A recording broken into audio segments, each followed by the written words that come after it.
Hello, and welcome to Sci-Fi Ninja Theater. The action is so good, it makes you want to kick your friend in the balls. That's right, I said it. I'd like to thank the Mad Ninja Clan and the Sci-Fi Ninja Theater fans.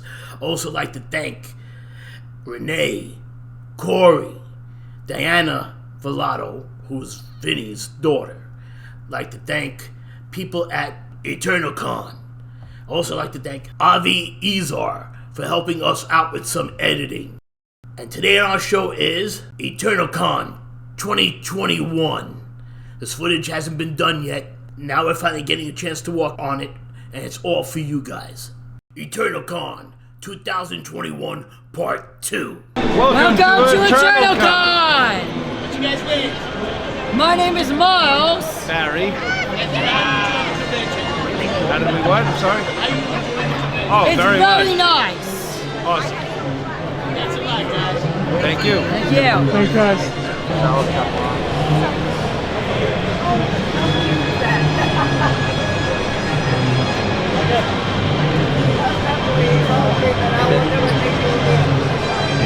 Can you read the fine print a little bit?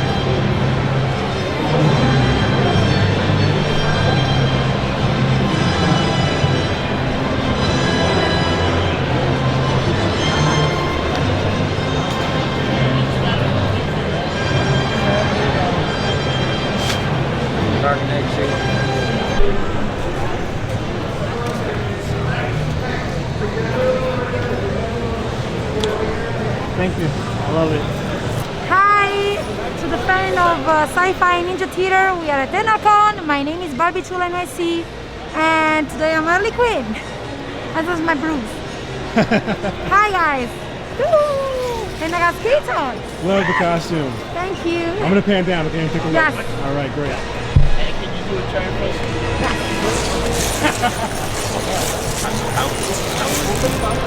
Don't get dizzy. I don't get dizzy. I'm a skater. Can I have a side view of the skates? I'm loving the skates. Thank you. Oh, yeah. I love it. So what made you decide to do this character? Because I love the movie. I'm a skater.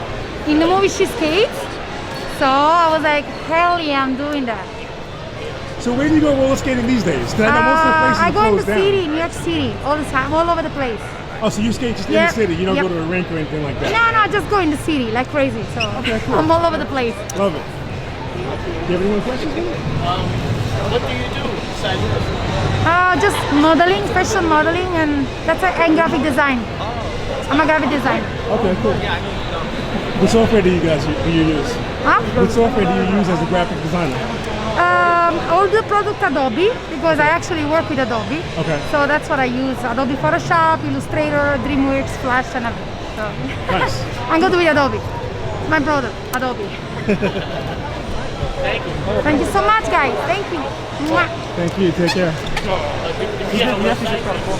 Oh, do you have Instagram, website, Yeah. anything like that? My Wait. Well, I asked the question if I wasn't rolling. Come on now. I'm dizzy. Come on. ahead, my please. social medias everywhere is Barbie Chula NYC. What is it again? Barbie Chula NYC. Okay, could you spell that for us, for everybody that might be able to? Barbie is BARBIE. Chula is CHULA NYC. Great. All right, thank you very much. Thank you. Take care. I'm gonna roll back. Hey, Sci-Fi Ninja Theater fans, Mad Ninja Clan. Yeah, baby, check this out.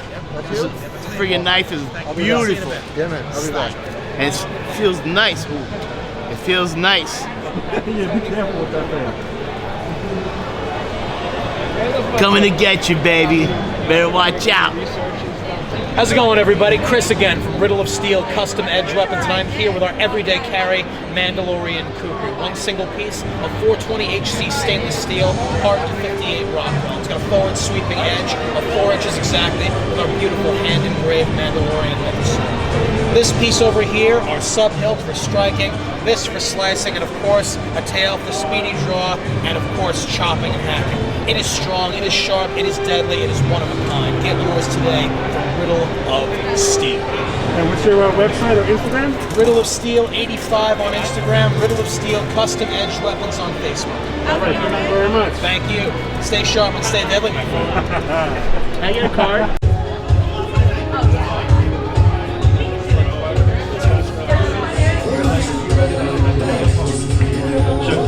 Best female. Where's best female?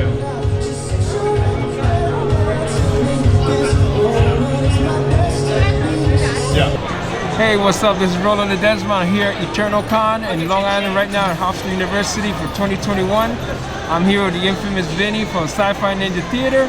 I'm about to start drawing something real quick for you guys. You get to see a new character I'm working on for his comic book. Hey, so when is that comic book coming out?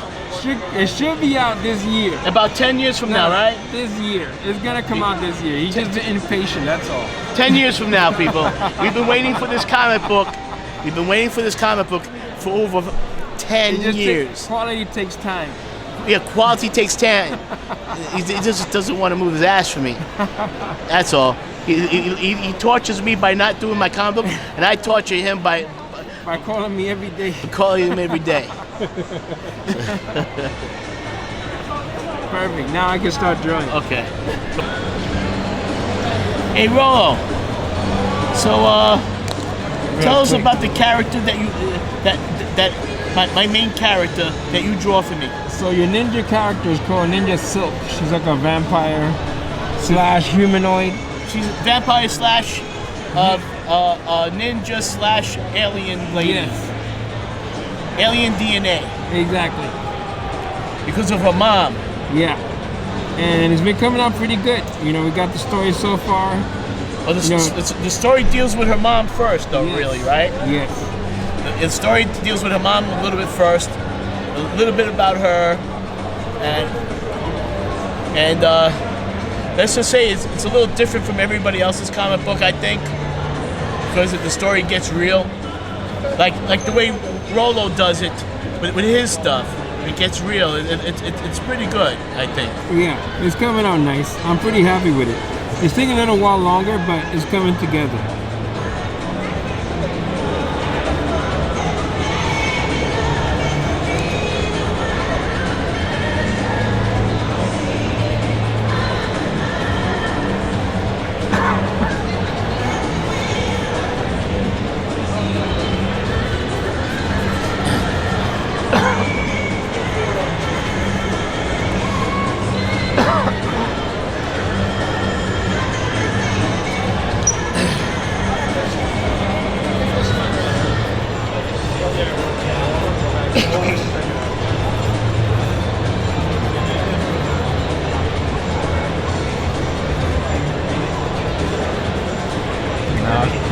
Some hair.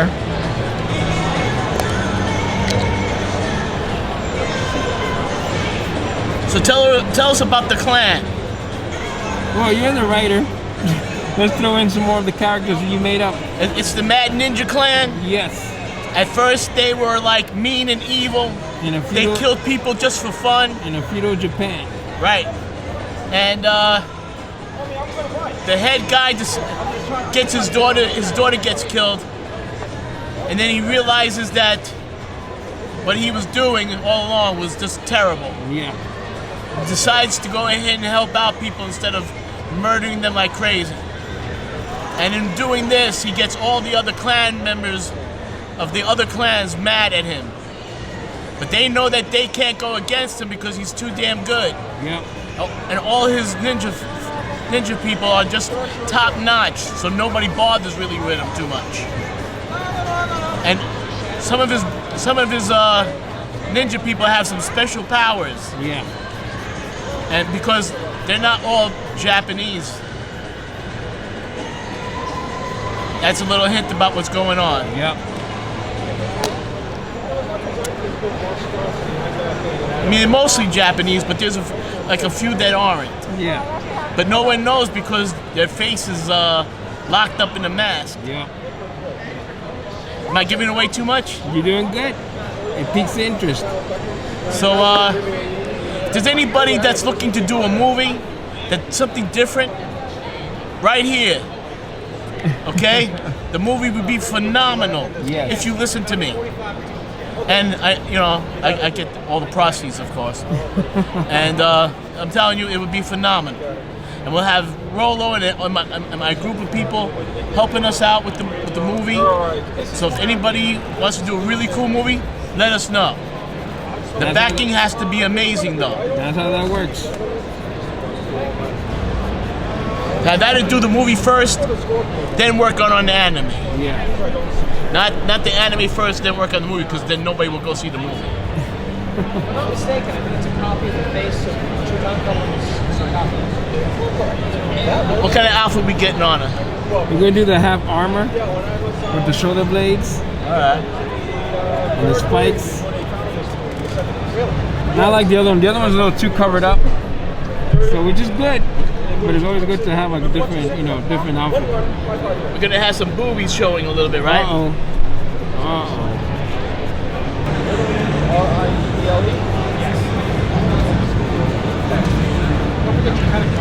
Yeah, little shadows.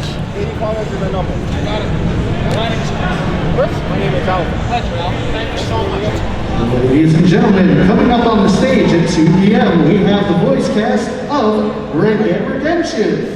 The stage can be found on the second level by the right-hand side.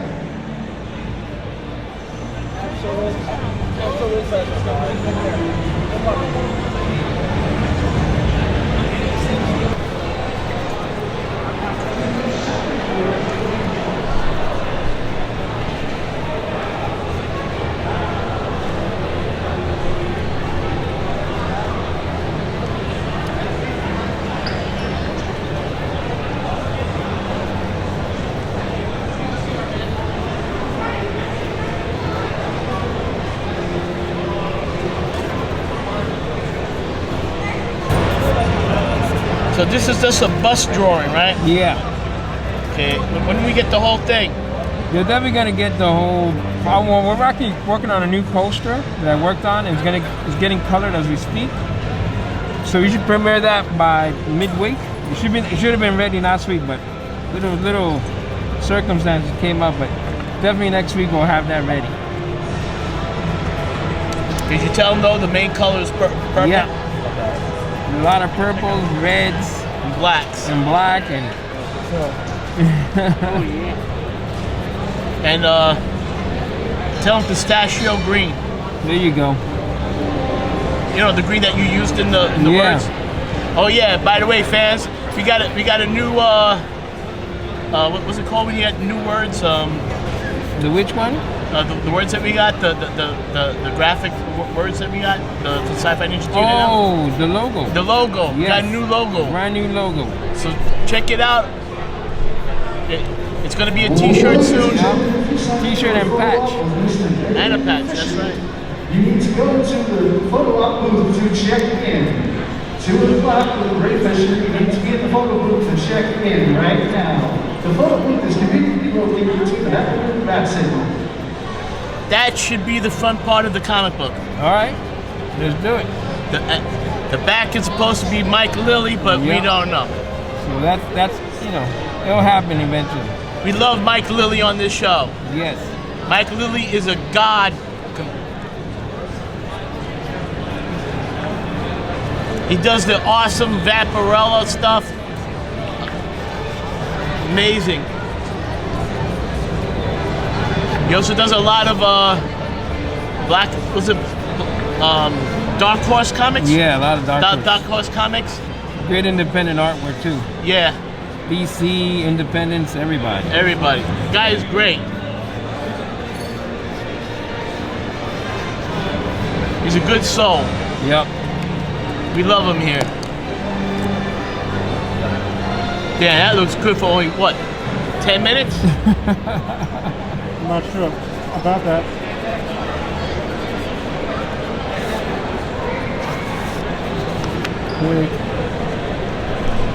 Basically, I want that with her standing on some skeletons. Skulls. You know what? Have one of the skeletons be the alien, the other one be the predator, like they're dead underneath her. There you go. I hope we don't get in trouble though. We'll make that work.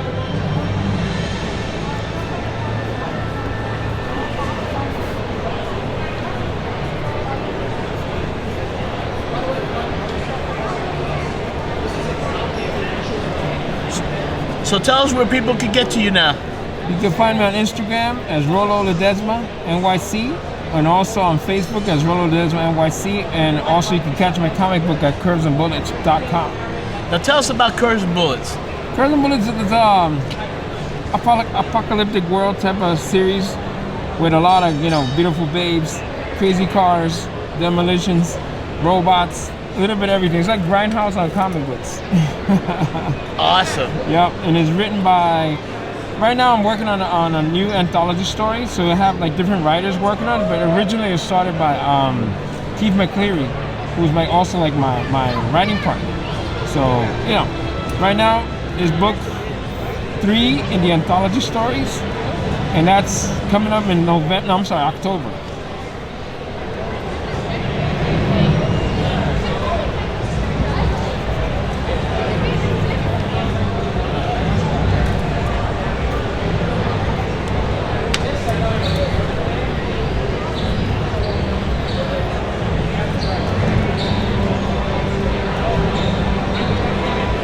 The lights get dimmer. Yeah, feels like it. There you go. Zoom in a little. And let's sign it up. Well, you keep that with you. Yeah. Okay, to keep it as a reference. You got the face right. Thank you.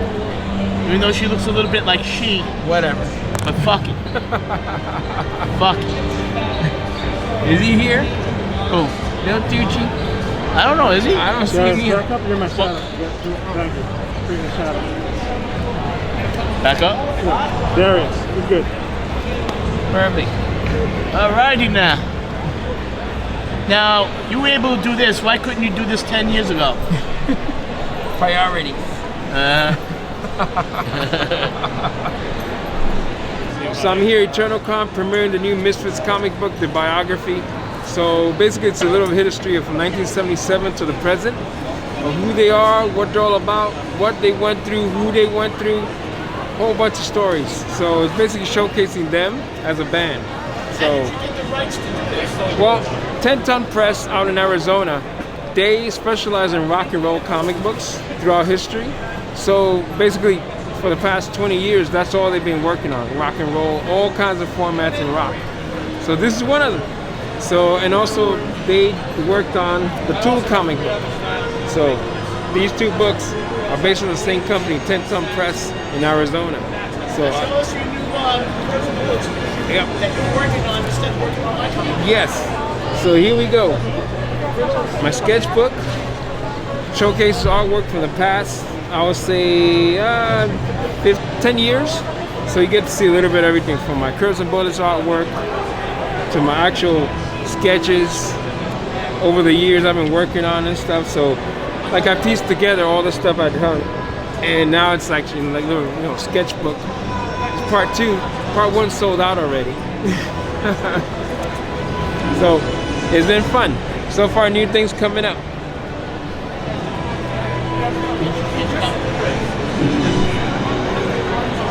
All right. Perfect.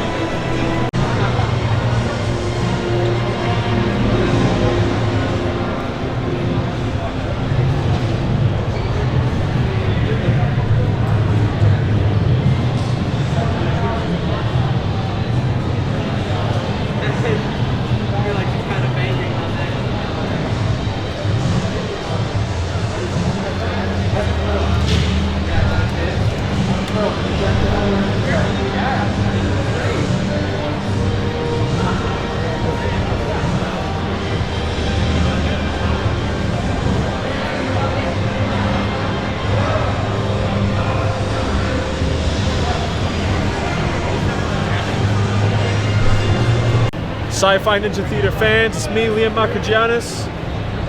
And it's Evan Macagianis of Halsey Films. And we're here at EternalCon in Long Island. Big shout out to Vinny Vlado.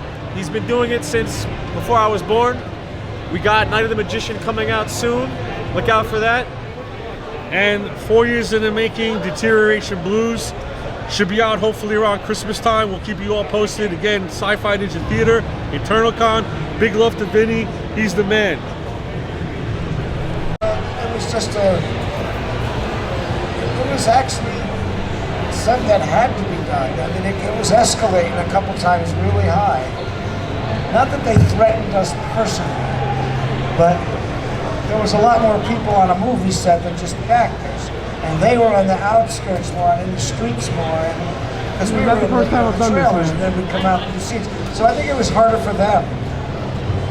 You were kind of just like affecting their way of life just by being there. I guess that was from their point of view. What are these guys doing here? Hey, when you're doing something about gangs, and each gang, that's their identity, they're going to hold on to it, you know, rightly or wrongly, pretty tight. Right, that's right. Now, I mean, what was it like working with Walter Hill? Your experience, any good memories of that? I'll go first, but I think David had a closer relationship with him. Yeah. Some of the guys got tight. I don't mean tight, but you know, with Walter. But I was more in there and out. I'd come in, I'd do my scenes, hung out with the cast. Walter would say a few things to me. The one thing I would say, the best I liked about Walter is he was quiet about it, but he allowed us to take chances with our characters within the realm of what he was trying to do. Because my character, as you know, was, you know, if you look at the cemetery scene, we're all kind of saying, we're all acting tough and strong and like, you know, Swan's war chief, hey big boy. And I said, these characters, Cochise and Ajax and Swan, they're just too strong. And I said, I've got to do something or I'm going to be dead early in this film. So I tried to make it comedic, and I took some chances and started creating some funny things, and Walter let it go, and it worked. I think it worked. I mean, my whole experience on The Warriors was absolutely wonderful. I mean, Walter, he gave us freedom, as Terry just said, to create the characters, to embellish on the characters. So, I mean, it was a joy to go to work every night, you know, and the day. It was just a lot of fun. It was hard because it was, you know, physically we did a lot of running and fighting, you know, and it was hard, and that's why he cast actors that he felt could be up to the part of doing all that. And, but it was just a joy to go to work every day. It was a lot of fun. It was just a lot of fun. Happy fun, hard fun, but fun.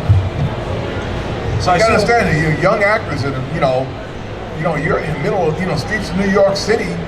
Young actors, this movie, you know, we were having a ball. I mean, it was in the 70s. I mean, it was a crazy time back in the 70s. It was a time of disco and all of this stuff, and you know what I mean? And Studio 54. Yeah, I mean, we were big timers at Studio 54. You guys made it in. Man, those guys went. You made it in. Oh yeah, big time. You made it past the velvet ropes. Oh yeah, but I red carpet treatment, man. I said, come on in, man. You know, you one of the Warriors. Come on down. Terry, you know? No? I didn't go. You know, I didn't really go. I was kind of I didn't go. I went. You know. I love hanging out with Mick Jagger and all these people and partying and having a good time. You know, I wasn't gonna pass that by. But understand something. You know, I had at that time done off-Broadway shows. One show with New York City Street Show with Teresa Saldana. I don't know if you know her. She played in the Raging Bull. She was his wife, and great actress. And then I did Grease on Broadway. I had never done any film. Who'd you play on Grease? I played Kaniki. You were Kaniki? And Sonny. Oh, really? Different time, different cast. Okay. I also did the National Touring Company, so, you know, they put you in different things. And then in Summer Stock, I did Danny a few times. But that was the basic link. So doing a film, to me, just the fact that I had got a film and I was on a set and I was in a trailer and it was Paramount Pictures and I was young, I was happy. I said, oh, this could actually happen. You know, Nice. That was how I took it.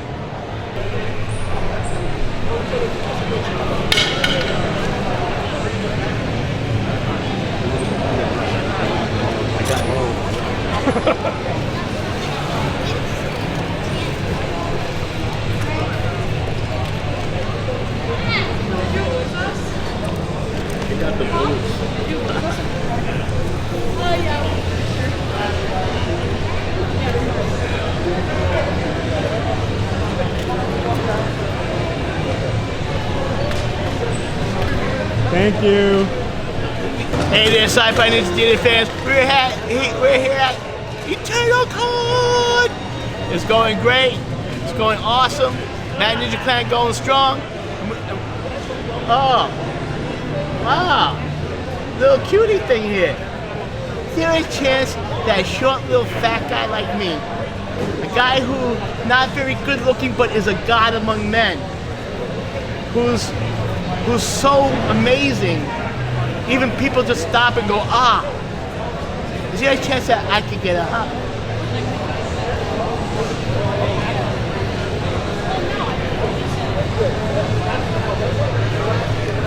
Fans, I'm having a great time.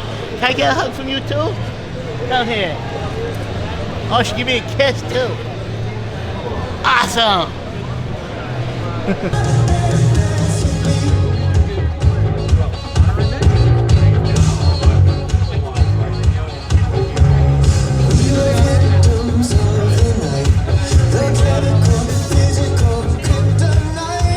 Do we have any Warrior fans with questions here for the cast? Just raise your hand, I'll come up to you. Anybody? Young man, all right. What's your name? What's your question? Mark. And first of all, I remember seeing this show, your movie Wick, when I was really young, and it was extremely powerful, very shocking, but I loved watching it. You guys did an awesome job. Thank you. Thank you. After you were done filming the various scenes, with all that fighting, all that energy, did any of that anger ever spill over after you were done shooting? Into where? Against each other? Other people? Against each other. Against each other. I don't think too much. Nah, no. No. I'll tell you though, at 1 o'clock in the morning, every morning, because we got to the Paramount building at 6, they had a spread of food. I mean, it was chicken marsala, chicken parmesan, wine, bread. I mean, we ate like a horse, but we were young, and then we burned it off. But it was like a massive, banquet. And it was free, so we ate. Thanks, buddy. Yes, sir. Your name and your question, buddy. Hi, my name is Vinny. I do a show called Sci-Fi Ninja Theater. I've talked to you guys before. You guys are awesome. Fucking love you dudes, man. Thank you. So let me know, in the process of you playing your characters, how did you go about, in your mindset, of getting this character out? Well, for me, as I told you, I felt like I didn't know what to do with him. And so I took this character. I don't know if any of you are old enough, like me, to remember the old Hercules cartoon, where they had that, the half man and half horse guy, and he would always run around, and whenever he got excited, he would say things twice. He'd go, "Herc, Herc," and he'd say it in a high voice. So I said, whenever Vermin gets upset or nervous, he's going to say things in a high voice, and he's going to say it twice, like, hurt me, or we're going to get jabbed here, we're going to get jabbed here. I like that. And I started making those comedic choices, and that's how I felt like I made myself a little known in the film, had a little bit of a niche in the film. I think, there should be another movie where you guys are much older, you have kids and they're inside the gang, and you guys are trying to get them out of the gang, and I think that would be great. Well, there are these producers named Michael Demetrius. He's working on a TV series called Zoo Crew 2. And a lot of it's kind of based off the Warriors. It's a true story, and he would like to have the Warriors participate in this series. Obviously we're older and all, but that's what's going on. Yeah, Zoo Crew 2. You guys got to be there, man. Definitely, whatever contracts you got to sign for that, please do it. Well, we won't be playing Warriors. If it goes through, and I think they're really making a strong effort to make it happen. They're very committed.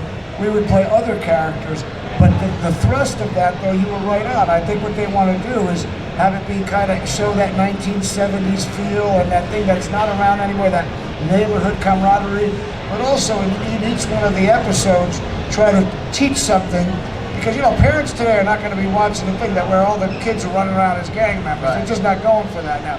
So you want to have those teachable moments, and I think that they're trying to write things into that. Getting anything produced is tough, but you want to support them. It's Zuku too. The fans want to see you guys more. I mean, we really do. I mean, we love you guys. Thank you. Thank you. I mean, I've collected a few things that supposedly you guys had at one time, and everything got stolen, but it's okay. I love you guys. That's what I want to say. Thank you. Love you. Thank you, bro. Great question. Thanks, man. Hello, Sci-Fi Ninja Theater fans. I am Zach, and I am cosplaying Bane from The Dark Knight Rises. So what made you decide to do this cosplay? I've always loved the character. I thought it was portrayed well in the movie, and I thought he was one of the greatest DC adaptation villains on the movie screen so far.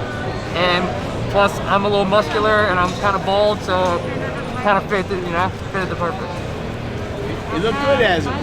But can you do the voice? Come on. You could do it. Let me jab you in the neck one time. Yeah. The fire rises. See, I can't. I ain't got the deep voice like that. He gave it a shot. I gave it a shot. It's all good. Gave it a shot. But you look good as him. You look good as him. Thank you. I appreciate it. All right. Thank you very much. Thank you, buddy.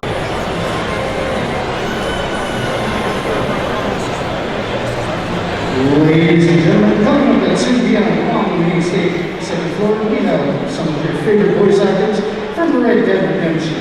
That's going to be 2 p.m. on the main stage. Also like to remind everybody that mask mandate is in effect here at Hofstra University, so we ask everybody to kindly mask up. Thank you so much. Hi, my name is Glenn. The first time I saw your movie was on a VHS version. The opening scene is dark when you guys board the subway. I came across some deleted scenes where the opening is in daytime and there's a roll call. Maybe this is not a question you can answer, but any idea why with the VHS version, the opening scene would not be in daytime, it would begin with nighttime?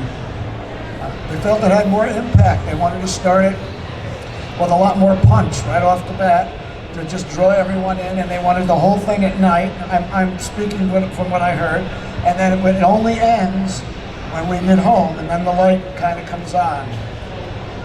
I think it was a choice they made. Thanks for the As question. you said, there are versions where originally we don't start at night, as you just said. We start in the daytime on the boardwalk. That's how the movie originally starts. But then that all got put on the chopping floor, and what you see is what you see. The train, the subway thing, when all the credits are coming, and then you see the Warriors. It's still on. Cleon says it's still on, and we're going. 9 guys, no weapons. Beginning. The roll call at the beginning would have been great to start off. We didn't have a whole bunch of say in that. No. Thanks, buddy. Hi guys, my name is Alvin. The first time I saw the movie was in Brooklyn, actually, on Liberty Avenue in Brooklyn. And I grew up in Brooklyn, so I was like 9 or 10 years old. And when I saw this movie, especially Coney Island and off Atlantic Avenue, and where all these gangs are coming from, I recognized a lot of the areas. So, but then I've been wrong. I've been thinking that a lot of shots that took place in New York City actually was done in Montreal. Were all these sites actually in New York City, like Coney Island and Bronx, were these actual sites, or did you actually have them outside the city? No. We shot in the 4 boroughs of New York City. The only borough that we did not shoot in was Staten Island. We shot in the Bronx, Brooklyn, Queens, Manhattan. Montreal? On location. That's all on location in the city of New York. Not at a studio somewhere in California. Right here in the Big Apple. It's incredible because I grew up with those gangs. They're not like gangs today where everybody got their own individual attire. These gangs wore pretty much the same outfits. And they were gangs like the baseball bullies. They walked around there were a lot of gangs that were, they were artists and actors, and they walked around like that. So it was incredible how authentic it was. You did a real good job. Yeah, well, thank you. We just showed up for work, but other people had that image in their head. But we did our part because we were able to bring to life what they wanted to bring to life. But Montreal, I don't know where you got that from. Well, a lot of scenes that are supposed to be in the city, New York City, they actually do in Montreal. I understand the concept. I don't know where you got the idea that the Warriors were in Montreal. I just always wondered. Oh, I see. Because once again, it looked so authentic. I said it couldn't be that authentic. That was pretty authentic. It's authentic. What you see is what you see. I remember. We shot Brooklyn, Bronx, Queens, and what's the other? Manhattan. I remember Coney Island in the 70s. You know, exactly like that. Remember, man? It was I can't remember what street and avenue it was. It's 40 years ago. Thanks for your question. I think we have a question right here for this young lady. What's your name? What's your question? Hi, I'm Jurid. So I actually have two. Is that okay? Okay. So I'll start with, yes, during that time period, one, it was an amazing movie. I love seeing New York, how I knew it growing up, and then now the modern day. So that was quite the time period because wild style graffiti was like booming. And I was curious because, again, working on set, you're working all hours of the day, especially in the subway, and these were one of the places where they were tagged. Did you ever come across any graffiti artists where they were kind of there and they were about to do their thing and they're like, oh, there's something going on here. I can't tag the train or anything like that. We actually didn't come across that because the location managers and all that, they would be there hours and hours before we got there. And they had the cops and all that saying, oh, so there's a movie being shot here and da da da da da. You can't do any of this, because. You just can't do it. I do know that when we used to do some of the scenes on the subway, we would shoot all night. They really worked us. And they would shoot all the way down to one point, then they'd take all the advertisements and everything, put them on the other side of the train, and just drive down and continue to shoot so it looked like it was just going back and forth. My other question, I'm sorry if I interrupted. I was just thinking, I don't know. So, years later, decades later, a video game comes out. Rockstar Company comes out with the Warriors. How did this come to be that, Rockstar is just amazing. Grand Theft Auto, I mean, they do amazing work with their video games. And I guess wonderful person at Rockstar, why not make this into a video game, The Warriors? And they did, and they brought us in to dub the voices. Those are our voices. Except for me. I didn't do it. I didn't do the video game, just for personal reasons. They used my image, but definitely that's not my voice. That they could have even done better than that, but I don't know what they did there, but it was not my voice. And I knew that they were upset with me. I heard this. So in my professional years after that, I worked as a news anchor and on Capitol Hill, so I used the name Terrence. And in the video, they have this character, Terrence, who gets his, can't fight, he gets the crap beat out of him all the time. I think that was their way to pick on me, because but I didn't play the game, but my kids did, and they said, this guy's awful. Do you think that brought more fame? I mean, the movie was popular, but now generational wise, because that was like, I guess in the later 2000s, right? We did the video game, yes. And I think it just brought back more fans and younger generations that are saying, because the whole video game thing, it's this whole younger generation bit, and now everybody's playing video games, no matter what age you are. But the Warriors and the video game just brought new life into the picture, and more people started going back to watch the movie. Saying, I want to see it again. I haven't seen it in 20 years. I'm playing the video game with my son or my daughter or whoever, brother, sister, aunt, uncle, whatever. But I want to go back and watch the film now. You know, I just want to go back and just, especially when you watch it on Blu-ray, it is so amazingly crisp, colors, everything. Blu-ray just does a whole number on pictures, and it just helped. Thank you so much. You're welcome. Thank you.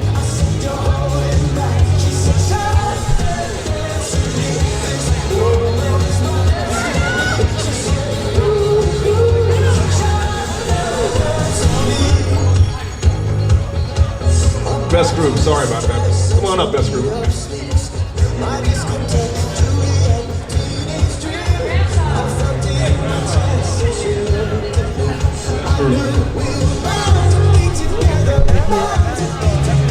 All after the best group.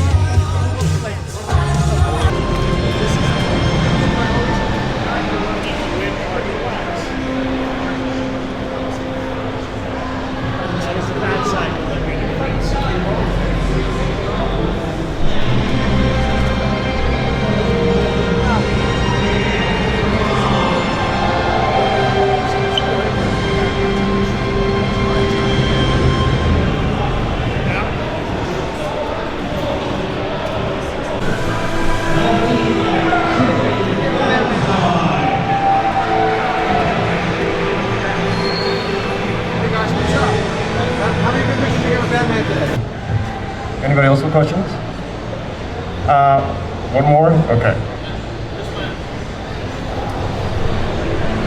When I first went to see the movie, it was on Jamaica Avenue. When I entered the movie, I noticed all the gangs were in the same place. Different gangs though. So I kind of felt like maybe I should sit by the exit just in case. And at the end of the movie, you heard bang, bang, bang, bang. I cut out the exit. And the head guy that owned the movie theater was like, "You were lucky to cut out the exit. Like, 2 people got shot." That was the bad part about it. You know, it's not something we condoned,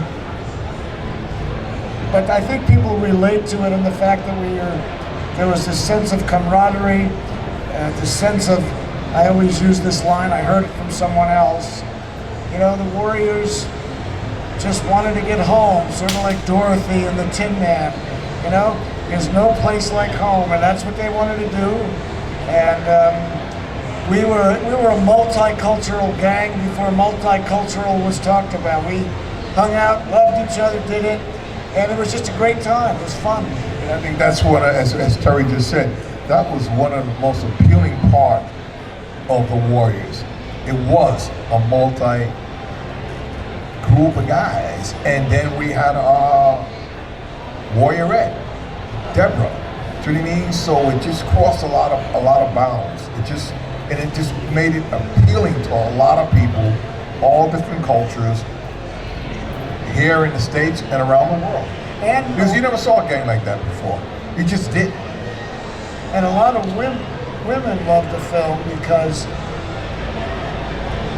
well, they thought we were kind of cool, but other than that, today if they made that film, my guess is, I don't know that the fighting would be real savagery. It would really be cutting and slashing and bloody, and I think that would not be as effective.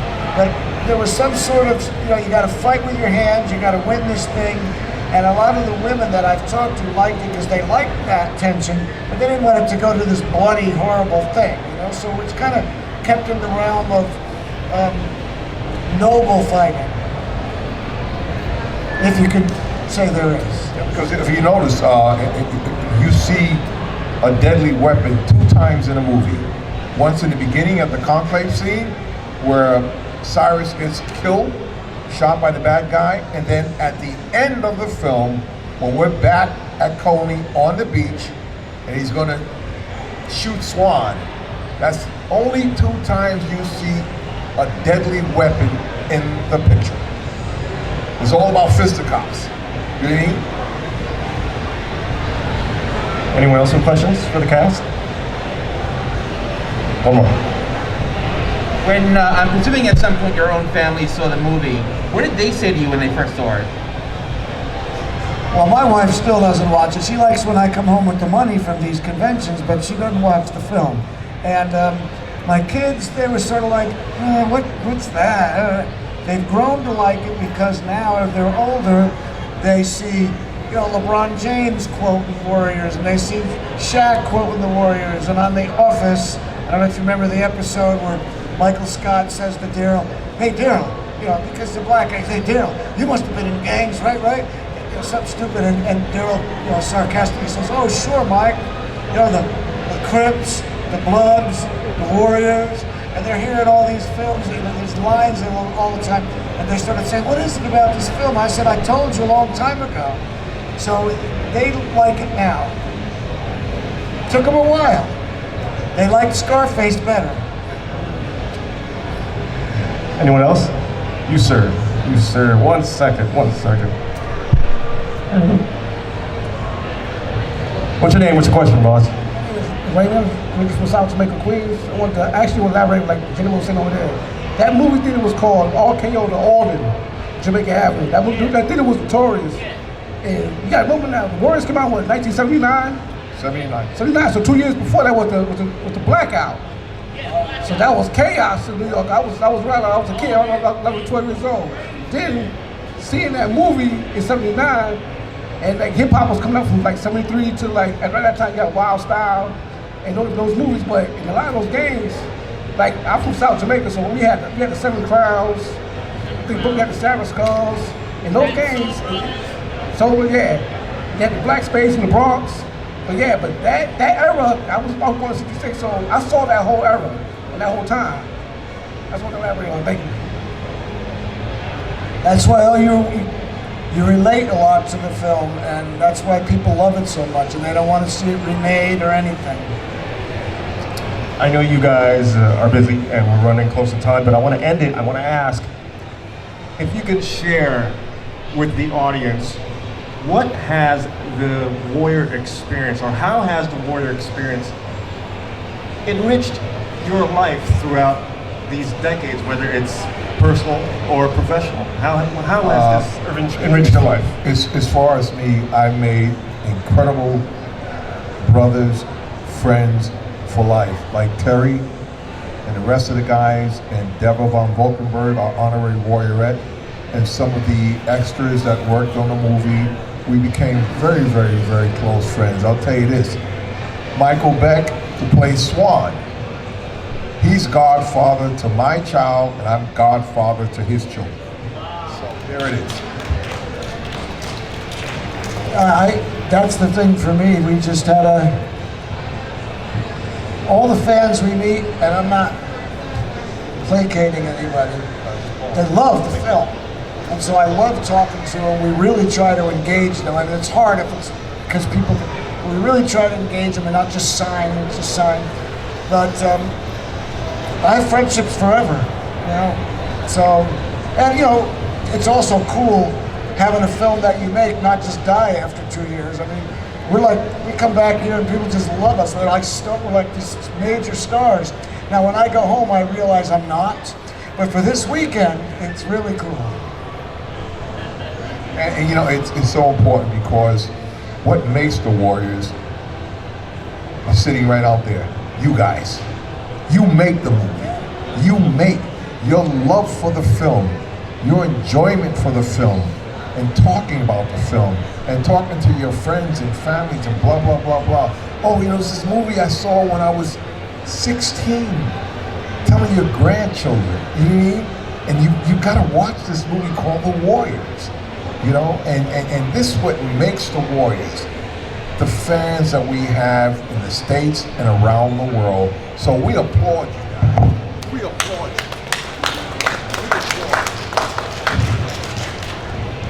Thank you so much, guys. Big round of applause for the cast of The Warriors. Come up to their booth downstairs. They want to meet you personally. Make sure you meet them downstairs. Thank you so much, guys. Thank you so much.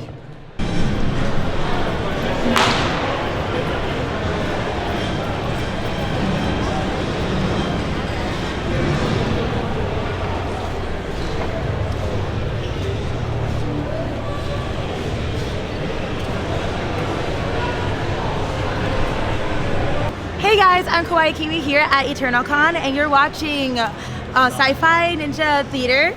And yeah, I am a cosplayer. As you can see, I also am a content creator. I'm on YouTube, Instagram, and TikTok. This is my booth right here. I am selling some prints. Pick up some of your stuff. So here is my Eri cosplay. A really popular cosplay is my Nezure cosplay. I do a lot of anime cosplays, but I also do some comics, such as Harley Quinn and Poison Ivy, and also I cosplay Penny Parker from Into the Spider-Verse. But yeah. So what made you become a cosplayer? I always wanted to cosplay. I used to watch like cosplay YouTube videos, and a lot of them were vlogs about New York Comic Con. So when I was younger, I always wanted to be a cosplayer, but I didn't have the time to. But within the last 2 years, I decided to do something that I always wanted to do, which is cosplay. And from there, I built myself up into a popular creator. Cool. So as far as your social media goes, how can we reach you on Instagram, YouTube, so on and so forth? So you can find me at kawaiikiwi.com. Sorry. You can find me at kawaiikiwi.cause on TikTok and Instagram. On YouTube is Kawaii Kiwi Cause. Okay, and how do you spell that? Okay, it's KAWAIIKIWI.COS. Cool. So what's next for you after this con? What's coming up for you? What's coming up? Well, this month is I'm very busy. I'm going to Long Island Tropic Con. I'll be guesting there. And then the week after, I'll be at Queen City Anime Con. And then Long Island Tropic Con, and from there I'm going to be in Anime New York City. Nice. And also I'm going to be in WinterCon as well. So what was your first cosplay outfit? My first cosplay outfit? Honestly, believe it or not, this was my first cosplay outfit. Yeah, this was. I touched it up a little bit because before it was a Halloween costume. And then I got a new wig, I styled, I edited up everything. But yeah, this is actually the first cosplay I ever done. Nice. What's your favorite anime? Honestly, right now is Sailor Moon. I just started watching it, and it's now one of my favorites. Really? Yeah, I just started watching Sailor Moon, and I love it. So, are you gonna do Sailor Moon a little bit more different also, or are you gonna add stuff or anything? I am going to be cosplaying Sailor Moon more, and I'm going to add more to it. I'm also going to do Sailor Neptune coming soon, so I'm really excited about that. Yeah, I would like to see that. Yeah, I have a Sailor Neptune. I actually have a whole big group with my friends. You definitely should check them out. The Last Black Moon, our Benzykins, Boozy Cosplays, and Steam Dumpling. They're all my Sailor Moon group, and we all hand-made our outfits from head to toe. Nice. So we've been working hard on it. Can you do a spin around for us? Nice and slow, okay? Okay. Go for it. One more spin for us? That's really cool. Thank you. Thank you. Hey there, Sci-Fi Ninja Theater. We're here at, what is it called again? EternalCon. EternalCon. And we're here with KawaiiKiwi.cause?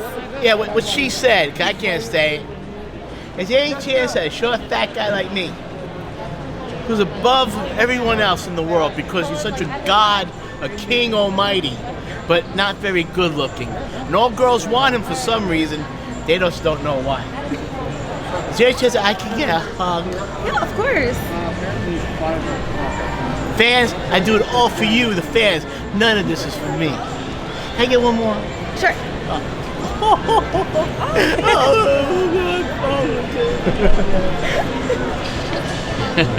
Ninja Theater, we're at Killer Theater, watch Vinny's show. Hi, Sci-Fi Ninja Theater.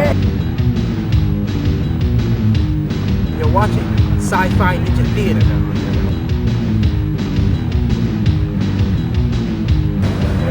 Okay, hi folks, how you doing? I'm Chris from the Big Apple Conventions. Sci-Fi Ninja Theater, Chiller Theater, 2002, October.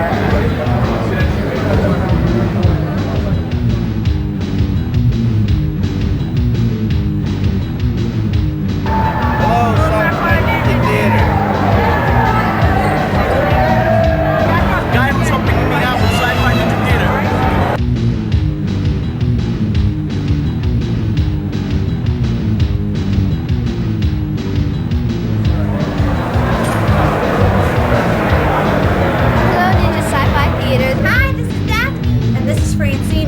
to Sci-Fi Ninja Theater. Hello, Sci-Fi Ninja Theater.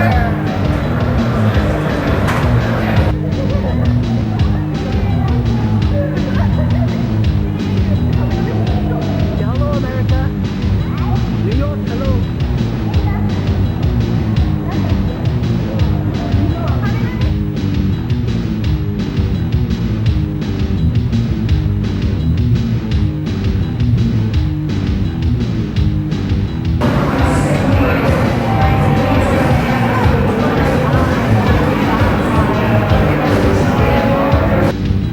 Sci-Fi Ninja Theater at hotmail.com.